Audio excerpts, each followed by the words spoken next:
The Defense Ministry says it'll take a more aggressive role than previously planned if a conflict breaks out on the Korean peninsula. Previous administrations had planned a more defensive stance in the early stages of a crisis, but the military now says it'll go on the offense and destroy key North Korean facilities. Hyun-bin reports.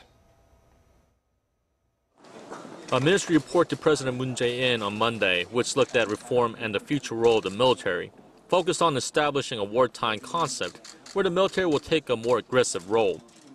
The concept reflects Seoul's aim to be able to better seize the initiative in the early stages of a conflict in case deterrence fails. Our military will establish a new concept of how to fight, a new concept of operation, and will restructure our unit, force, and command structure, among others, to better adapt to the new concept.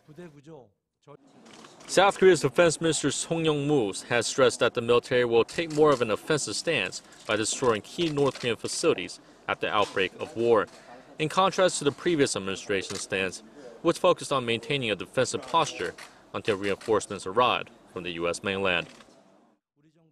North Korea's nuclear and missile threats is the most serious threat, so we plan to speed up development of our three-layer defense system, includes kill chain, KAMD, and KMPR.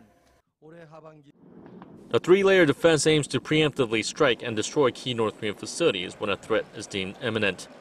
President Moon made clear that there shouldn't be any war, but he emphasized that deterrence is based on a strong defense. He also pointed out that Seoul will lead all security issues regarding the Korean peninsula. One of President Moon's campaign pledges is for Seoul to regain wartime operations control from Washington at an earlier date. Seoul handed over OPCON to the U.S. shortly after the start of the Korean War in 1950. And if war breaks out on the peninsula, the commander of the U.S. forces in Korea will take a leading role. Seoul plans to speed up this transfer to the early 2020s from the current mid-2020s. The ministry also reaffirmed its determination to root out corruption related to arms development and procurement. Hyun-bin, Arirang News.